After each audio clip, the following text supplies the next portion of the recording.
Thank you మిత్రమా. ఇప్పుడు TV రాష్ట్ర అధ్యక్షుడు మహేష్ మాట్లాడాల్సిన ఆహ్వానిస్తాను.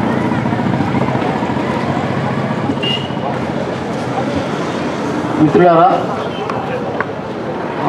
వేముల రోహిత్ అతనితో పాటు 4 స్టూడెంట్స్ రెస్ట్ గట్ అయిన దగ్గర నుంచి కూడా టీవీవి క్రియాశీలక పాత్రని పోషిస్తూ ఉంది. ఆయన చనిపోయినాక కూడా క్రియాశీలక పాత్రని పోషిస్తూ ఉన్నాం. యూనివర్సిటీలో కూడా శక్తి తక్కువ ఉన్నప్పటికీ శక్తి మించిన పని చేస్తూ ఉన్నాను.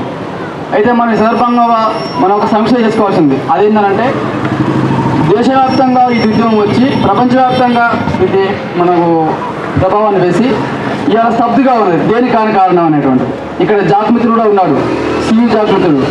నేను ఒక అప్పీల్ కూడా చేయదలుచుకున్నాను. ఇప్పుడు చూసుకోవడం ఇది ఒకటి తీసుకురాస్తున్నాను. అది ఏంటంటే చుండూరు ఉద్యమం, కారంచేడు ఉద్యమం, తర్వాత ఈ మధ్య కాలంలో లక్ష్మీపేట, తర్వాత మొన్న పాతపల్లి, ఇవి ఒక నిర్మాణాత్మకంగా కొనసాగినాయి కాబట్టి ఫలితం కూడా వచ్చినది. కానీ హెచ్వి ఉద్యమం ప్రారంభంలో బూర్జువాబాటుల చేతుల్లోకి పోయింది. దాంట్లో కూడా జాగ్ కూడా వాళ్ళ ప్రభావానికి లోనైంది. దాన్ని మనం ఒకసారి సీరియస్గా సమీక్ష చేసుకోవాలి. రేపు మళ్ళీ తప్పకుండా ఉద్యమం బిల్డ్ అవుతుంది. దేనికంటే రోహిత్ వేముల సంఘీభావ న్యాయ పోరాట కమిటీ ఒకటి ఇది ఏర్పడింది కాబట్టి దాని ఆధ్వర్యంలో కూడా మనం తప్పకుండా దాన్ని బిల్డప్ చేస్తాం. కానీ రేపు మళ్ళీ ఇట్లాంటి బూర్జువా పార్టీలు అనేటువంటి గినక వస్తే మళ్ళీ దాన్ని క్యాప్చర్ చేసే అవకాశం కూడా ఉంటుంది. కాబట్టి దాన్ని మనం సీరియస్గా ఒకసారి రివిజిట్ చేసుకోవాల్సిన అవసరం ఉంది. ఏదున్నా వాళ్ళు పోరాటానికి బయట నుంచే ఉండాలి సపోర్ట్. ఎందుకంటే తెలంగాణ ఉద్యమంలో 10 ఏళ్ళుగా టీవీ ఉన్నది. దానికి ఒక గొప్ప అంటే తెలంగాణ ఉద్యమంలో చాలా పెద్ద అనుభవం ఉంది. దాంట్లో నుంచి మేము చాలాసార్లు జాగ సమాజంలో అప్పీల్ కూడా చేసినాం. ఈ ఉద్యమం ఇట్లా కాదు, వస్తున్నటువంటి వెలువను కాపాడుకోవాలి.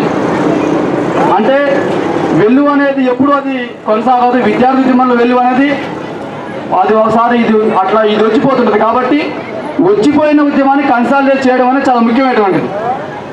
అన్ని ఉద్యమాలాగా ఇప్పుడు విద్యార్థి అనేది అట్లా ఉండదు. కొన్నిసార్లు వస్తుంటుంది, కొన్నిసార్లు పోతుంటుంది, మళ్ళీ వస్తుంటుంది, ఇప్పుడు మళ్ళీ ఇది పోతుంటుంది. కాబట్టి వచ్చిన ఉద్యమంలోంచి మనం నిర్మాణం చేయాలి.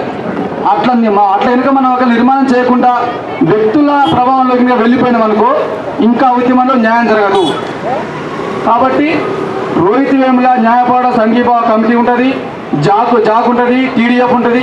వీళ్ళ ఆధ్వర్యం లోపల రోహిత్ వేములకు న్యాయం జరిగే వరకు, వాళ్ళ హంతకులకు శిక్ష పడే వరకు, ఈ చట్టం వచ్చేంత వరకు ఒక కన్స్ట్రక్టివ్గా ఒక నిర్మాణం కావాలి. అట్లాంటిది జరగాలంటే సీరియస్ సమీక్ష కావాల్సిన అవసరం ఉంది. ఆ సమీక్షను అందరం కలిసి చేసుకొని సంఘీభావ కమిటీ ఆధ్వర్యం లోపల పోరాటాన్ని బిల్డప్ చేద్దామని చెప్తూ థ్యాంక్ యూ.